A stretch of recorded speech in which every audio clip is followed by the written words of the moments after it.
What's up, everybody? Frankie5152, and here we are getting ready for week 5 of football. Some big games this weekend, but first we got to cover last week. See it, the score above. I managed to eke out a .4 win. Thank God to fractional points. That's a 4-yard win, and it came on Monday night.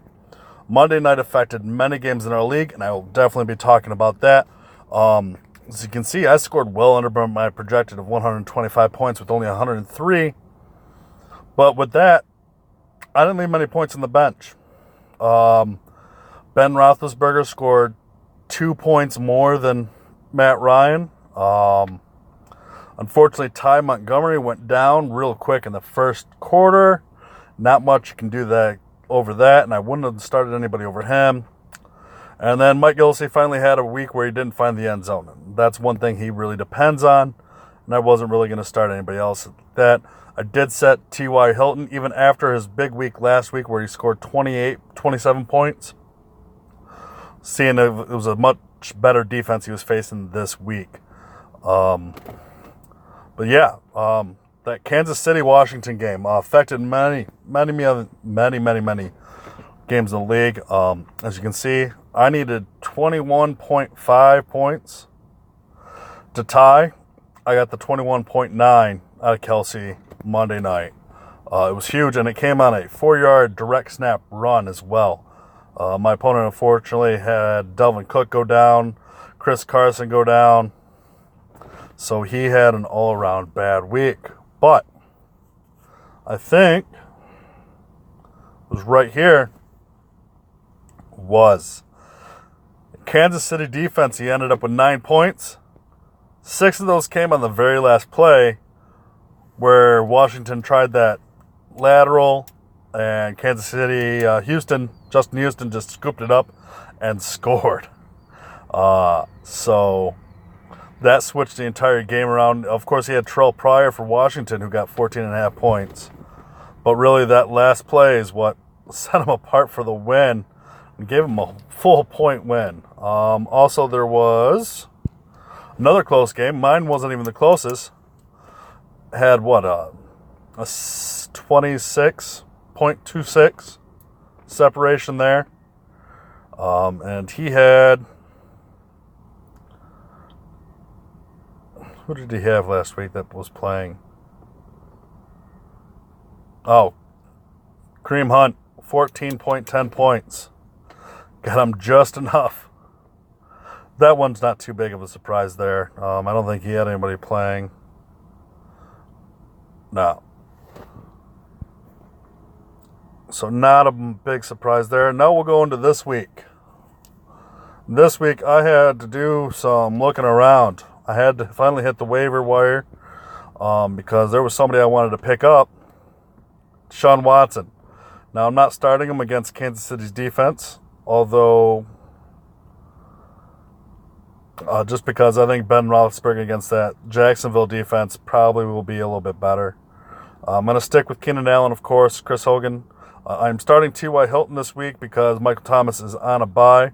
Devontae Adams is still possibly injured and out with that concussion, so not too sure if I want to start him. And I believe, oh my God, Randall Cobb is also back now as well. I'm watching Ty Montgomery closely with the chest injury. I did pick up his backup in Jones just in case, so I'll be watching that game day to make the switch if needed. Also had to pick up a kicker because Lutz was out this week. I picked up San Francisco kicker, who they are facing Indianapolis. They tend to give up a lot of points, and San Francisco has problems finding the end zone. So I hope some field goals out of him. Other than that, my lineup kind of stays the same. Mike Gillislee plays tonight against Tampa Bay. And this is where the things are kind of going to change here. Instead of just going how I used to, just go through every team and give I'm actually going to go over the games and my thoughts and predictions on those. So excuse me as I get out my notes, because I took some notes. So, of course, tonight we're going to start off with that New England at Tampa Bay. See, this is the worst start for the New England defense under Bill Belichick. Giving up 128 points, 1,827 total yards, giving up 32 points per game, almost 456.8 yards per game. That's scary for this New England defense. I didn't see that coming. Wasn't expected at all. I don't think New England saw it coming, but it's still only 4 games in. I know it's only a quarter of the way. They will probably turn it around. Tampa Bay, they also have some defensive issues as well right now with injuries. But they are lucky on the offensive side. Doug Martin's coming back from his PED suspension. Hopefully they get Mike Evans looking good.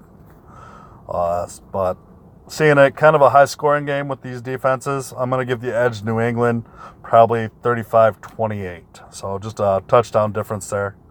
And then Sunday morning's games. Got Buffalo at Cincinnati. Biggest news out of that one is Jordan Matthews is out with the broken thumb.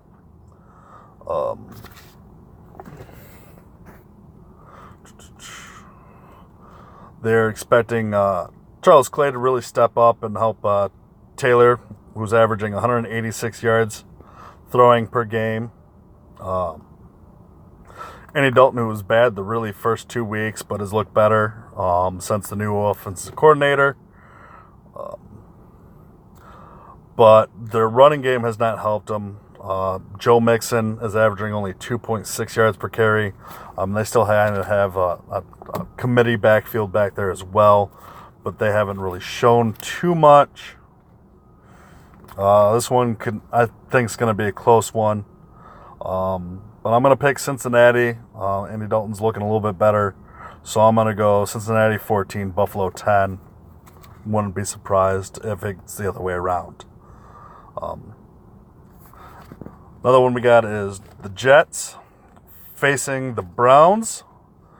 So this will be a good match. Josh McCown, quarterback for the Jets, who was the quarterback for the Browns these past 2 years and never managed to get a home win. So might just do that there. And then Powell, who kind of broke out last game. I kind of expect him to have a bigger game with Matt Forte out. And, of course, against that Cleveland defense. And I also look for Jermaine Kearse to have a decent game as well for the receivers for the Jets. He's been that go-to guy for McCown so far. So I'm going to pick the Jets, go 28-14 in Cleveland. Get a win for Josh McCown there. I'm sure they will love him for that. The game I will be most paying attention to, of course, is Carolina at Detroit. Can Carolina have that big back-to-back games? Last week against New England, but we showed they're having their worst start. He passed for 316 yards, 3 touchdowns. He ran for 44 yards and a touchdown. But like I said, the Patriots D has not looked too great. They've been burned a couple times already this year. Gave up a lot of points against Houston and in Kansas City. And they'll be facing the Lions defense, who have surprisingly 11 turnovers compared to their all of 14 last year. They're +9 on the year. They're looking healthy on the offensive side. Still some injuries on the defensive side for the Lions. But as long as they can still get turnovers, they'll win the game 21-17. So close one. Probably a last fourth quarter drive by Stafford. Then we have San Francisco and Indianapolis. So far, Jacoby Brissett has 2 touchdowns, 2 interceptions, and 3 fumbles. He did look good against a bad Cleveland defense. So there was that, but that was the only week he looked good, and he finally gave the ball to T.Y. Hilton. Hopefully he does it again this week against San Francisco's defense. I like the matchup there. Brian Hoyer so far has 2 touchdowns, 4 interceptions, and a fumble. Really tough start. Has kind of looked better, but has faced some strong defenses so far this year. I imagine a close one. Probably Indy 17, San Francisco 13. Next, we have Tennessee at Miami. Tennessee got spanked last week. Miami didn't score a single point last week, and in fact has only scored 6 points the last 2 games. Jay Cutler has looked like Jay Cutler. Probably should have stayed retired, but that paycheck must have been nice.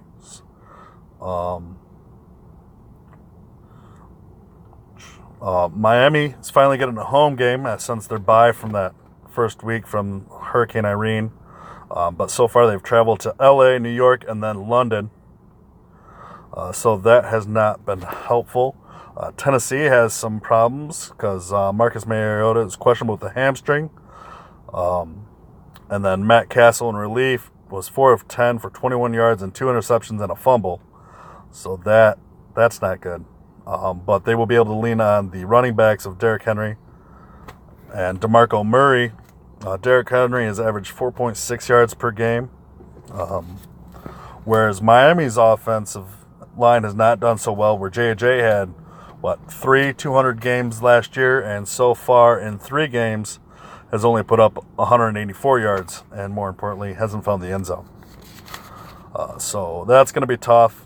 I see a close match, Tennessee 17, Miami 14. We got the Chargers at the New York Giants. Nice 0-4 matchup here, so one of these teams might leave with the win unless they tie. That'd just be horrible. So far, Phillip Rivers this year, 6 touchdowns, 4 interceptions, been sacked 6 times. Melvin Gordon, only 168 yards with 2 touchdowns at least. Keenan Allen, though, 334 yards, 1 touchdown. Hopefully he can do more than that this week. I'm just saying that because he's on my team. But he continues to put up yards. Eli Manning, 6 touchdowns, 4 interceptions, 8 sacks. They kind of have a running back by committee, but the only rushing touchdown they have so far, Eli Manning.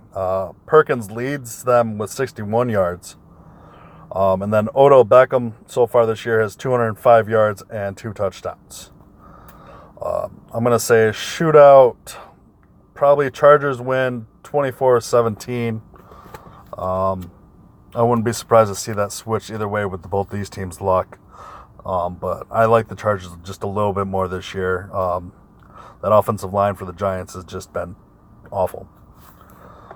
Then we move over to Philly, where Arizona is in town. Carson Wentz so far this year is 1,058 yards, 6 touchdowns, 2 interceptions, and has a 90.5 rating. Blunt last week finally woke up with 136 yards. They really controlled the clock last week, and they hope to do that as well to keep Carson Palmer and Larry Fitzgerald off the field. San Francisco has struggled with David Johnson not being in the game and on injured reserve. They could really use the running game step up this week if they hope to beat Philadelphia. But Larry Fitzgerald has looked good. He keeps finding the end zone like he did last week to give them that overtime win. But I think Philadelphia is the better complete team. So Philadelphia 27, Arizona 17. Then we have Jacksonville coming into town to face Pittsburgh. Looks like Bell's finally getting his football leagues underneath him. Looked great against Baltimore last week. We get 144 yards, 2 touchdowns. Jacksonville has the worst running defense in the league. So that is not looking good. Leonard Fournette is averaging 3.5 yards per carry, where even with Bell starting off slow is averaging 3.7. Blake Bortles is 7 touchdowns, 3 interceptions, but has only got a 54.5 completion percentage. I think Pittsburgh continues to roll, especially with Bell getting going. Pittsburgh 35, Jacksonville 21. I think that's what we'll go for there. Then we move into the afternoon games. We have Seattle going to Los Angeles to face the Rams. Rams actually are scoring leaders at 142 points. That can't be right, is it? No, I think it's the defense that's giving up 142 points. So I think Kansas City has more points. No. All right. Now, Rams have NFL high 142 points. Big hit to the Seattle defense is Cliff Averill will be missing the game. Todd Gurley is second in the NFL with 42 points and is second to only Greg Zuerlein, their kicker. Rams defense is giving up 26.2 points per game, so they're giving up a lot of points, but thankfully they're scoring more points. Wilson had his most accurate game last week with completing 21 of 26 passes.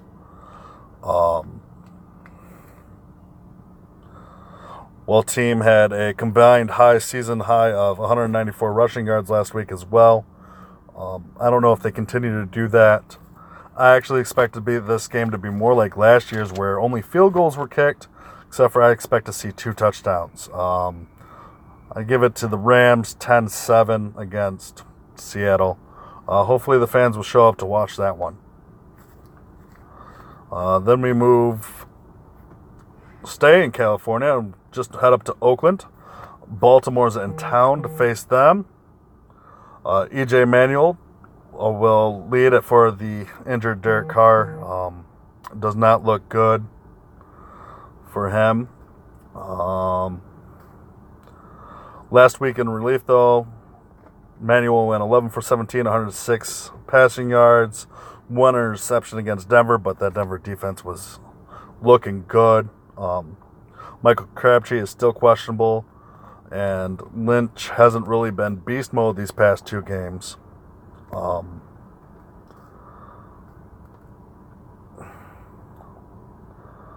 Flacco, though, hasn't looked too good either. Last 2 games has been 1 touchdown, 4 interceptions, with sacked 6 times. And the Baltimore Ravens defense took a hit with nose tackle Brandon Williams out, and that could help beast mode be, beast mode. So I'm thinking Oakland 17, Baltimore 14. Could go either way. The next afternoon game is Green Bay at Dallas, so a rematch of last year's playoff game.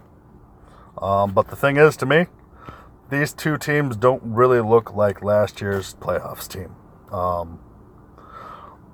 I know Dallas lost a couple of offensive linemen, and that has resulted in Ezekiel Elliott over 4 games, only 277 yards at 3.6 yards per carry, where last season he was at 412 yards and 4.4 yards per carry through 4. Green Bay, of course, had the injuries, of course, to Devontae Adams and Ty Montgomery last week. That definitely didn't help them. Not sure if Adams or Ty Montgomery will play. They are listed as questionable, not doubtful anymore, so that's a boost. But I give the slight edge to Dallas, at Dallas, 21-17. Then we move into our Sunday night game. Kansas City is visiting Houston Texans. Watson had one heck of a game last week and has looked really good, not only this week, but the week before that. And then I know in Cincinnati he struggled and only had the 1 big run. But as he's coming into the speed of the NFL, he had, 5 touchdowns? With the 57-14 win over Tennessee. So that's just amazing for a rookie in any way you look at, no matter who he's playing. But the Chiefs are 4-0, plus 45 points so far this year. averaging 30.5 points per game and only allowing 19.3 points per game. Smith leads the NFL at 124.2 passer rating. And so far, Kareem Hunt looks to be a very dependable back who's found the end zone 6 times, 4 rushing, 2 receptions, and only so far the 1 fumble, which was the very first time he handled the ball against the Patriots, and hasn't fumbled since. I'd say high-scoring game, Kansas City 35, Houston 28. And that only leaves us one more game. We have Minnesota at Chicago. And big news here is Chicago finally got the message, and they're starting Mitchell Trubisky. Mike Glennon has not looked very well so far this season. Trubisky, number 2 draft pick. But tough Minnesota defense. Minnesota's defense is number 1 in third down stops. Only allowing, I think, 25% conversion rate so far. So they're stopping teams and not letting them continue on down the field. John Fox said he was probably going to lean on Howard and Cohen, but I'm just going to guess that if they get down, and they probably will, they're going to let the rookie show off his arm that we saw in preseason, and he looked really good in preseason, so I'm glad they're giving him the chance. Minnesota, of course, has a problem with their offense. Backup quarterback is in right now, and also now Latavius Murray, who's coming off that ankle surgery, says he's not 100%, has to come in for Delvin Cook, who has that torn ACL.